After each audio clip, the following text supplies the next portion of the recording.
Polytechnic college के छात्रों से गाली गलौज करने के आरोप में सीएम शिवराज सिंह चौहान ने झाबुआ एसपी को निलंबित कर दिया है। सीएम ने कहा कि एसपी का छात्रों के साथ इस तरह का बर्ताव उचित नहीं। उधर वोट क्लब पर हो रहे पक्के अवैध निर्माण पर नगर निगम प्रतिपक्ष सविता जैकी ने रोक लगाने की मांग की है। जैकी ने कहा कि यह निर्माण पूरी तरह से अवैध है। वहीं मध्य प्रदेश में कोरोना के मरीजों में लगातार आ रही कमी पर गृह मंत्री नरोत्तम मिश्रा ने कहा कि यह सुखद समाचार है कि मध्य प्रदेश में कोरोना का आंकड़ा कम होता जा रहा है। इधर शादी का झांसा देकर युवती से दुष्कर्म करने के आरोप में बजरिया पुलिस ने एक युवक को गिरफ्तार किया है। वहीं राजधानी के अयोध्या नगर थाने के सब इंस्पेक्टर पर बच्चों और महिला को पीटने का आरोप है।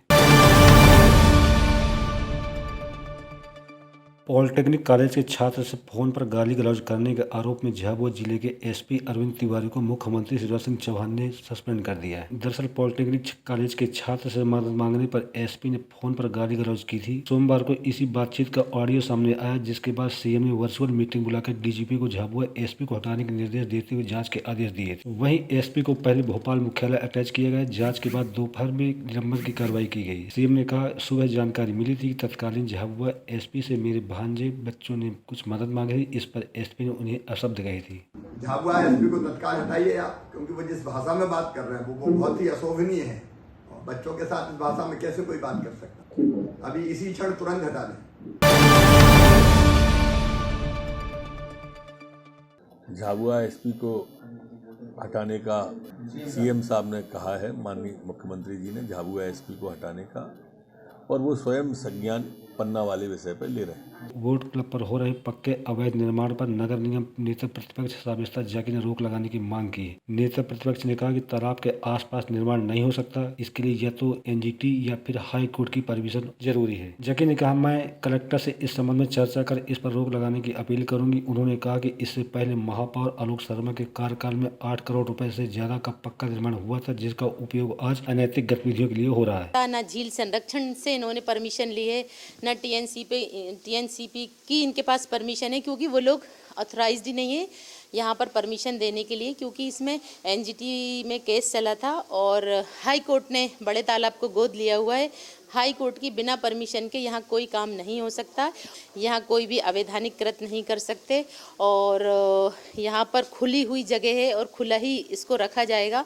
यहाँ पर आप देख सकते हैं तालाब के पानी के अंदर इन्होंने खोदा है और उसमें पिलर पक्के डाले हुए हैं। तो अब ये क्या करना चाहते हैं ये किसी के नॉलेज में नहीं है। सभी जगह से सभी विभाग वालों से हमने जानकारियाँ एकत्रित की तो सब ने मना कर दिया कि हमने कोई परमिशन नहीं दी है। और सबसे मैंने झील संरक्षण के जो इंचार्ज हैं गुप्ता जी, उन्होंने भी कोई परमिशन जारी नहीं की।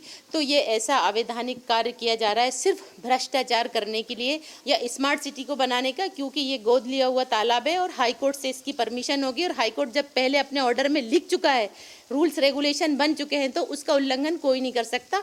ये पूरा क्रिमिनल कृत्य है। हम लोग है ना कोर्ट भी जाएंगे और हम यहाँ धरना प्रदर्शन करेंगे इससे पहले कि वो इसको रोकें। राजधानी सहित पूरे मध्य प्रदेश में कोरोना लगभग खत्म होने की कगार पर है। प्रदेश में लगातार कोरोना पीड़ितों की संख्या में गिरावट आ रही है और लोग स्वस्थ होकर अपने घरों को जा रहे हैं। जिस तरह से 2020-21 में कोरोना ने कोहराम मचाया था और इससे हजारों लोगों को अपनी जान गंवानी पड़ी थी, अब ऐसी स्थिति नहीं है। अब लोग ठीक हो रहे हैं। वहीं इस मामले में गृह मंत्री नरोत्तम मिश्रा ने कहा कि कोरोना के मामलों में कमी आई है, लेकिन लोग मास्क लगाना ना भूलें। वर्तमान में प्रदेश के अंदर जो एक्टिव केस हैं वो 170 एक्टिव केस वर्तमान में प्रदेश के अंदर हैं। जो सैंपल कलेक्शन पिछले 24 घंटे में किया गया है वो 4201 लोगों का सैंपल कलेक्शन किया गया है। जो संक्रमण दर है वर्तमान में हमारी वो 0.48 है, जबकि रिकवरी की दर हमारी 98.7 पर स्थिर बनी हुई है। जो पिछले 24 घंटे में वैक्सीनेशन मध्य प्रदेश के अंदर हुआ है वो 172 लोगों का वैक्सीनेशन हुआ है। आज तक जो कुल वैक्सीनेशन संपूर्ण मध्य प्रदेश के अंदर हुआ है वो 13 करोड़ 18,81,719 लोगों का वैक्सीनेशन आज तक हुआ है। शादी का झांसा देकर युवती से दुष्कर्म करने के आरोप में बजरिया पुलिस ने एक युवक को गिरफ्तार किया है। पुलिस ने बताया कि यह मामला प्रेम प्रसंग से जुड़ा हुआ है। दरअसल पीड़िता और आरोपी दोनों छोला इलाके में रहते हैं। वहीं से दोनों की दोस्ती हुई और फिर दोस्ती प्रेम प्रसंग में बदल गई। कुछ दिनों बाद युवक ने महिला को शादी का झांसा देकर जंगल में दुष्कर्म कर उससे मारपीट की। पुलिस फिलहाल महिला की रिपोर्ट पर मामले की जाँच कर रही है। जी, बजरिया थाना क्षेत्र में कल एक मामला हमारे संज्ञान में आया है, जिसमें एक महिला है जो छोला मंदिर क्षेत्र में रहती है और जो पुरुष है जो आरोपी बताया जा रहा है वो भी छोला मंदिर क्षेत्र का रहने वाला है। ये दोनों महिला और पुरुष के आपस में पहले से संबंध रहे हैं, जिसके कारण ये आए दिन एक दूसरे के साथ जाके संबंध बनाया करते थे। कल के वाक़ये में ये हुआ कि कल ये बजरिया थाना क्षेत्र में आके जंगल में इन्होंने प्रेम संबंध बनाया, जिसके बाद किसी बात को लेकर इनके बीच में विवाद हुआ, जिसमें मारपीट वगैरह हुई। मारपीट होने के पश्चात महिला थाने पहुंची और उन्होंने अपनी कंप्लेंट दर्ज कराई, जिसके कारण हम लोगों ने फिर मुकदमा पंजीबद्ध किया और सारी वैधानिक कार्रवाई करके आरोपियों को गिरफ्तार कर। सब इंस्पेक्टर पर बच्चों और महिला को पीटने का आरोप है। वहीं इस मामले में एसआई ने पुलिस थाने में रिवॉल्वर छीनने का मामला दर्ज किया, लेकिन महिला की शिकायत पर पुलिस ने कोई रिपोर्ट दर्ज नहीं की कि एनसीआर काट दी गई।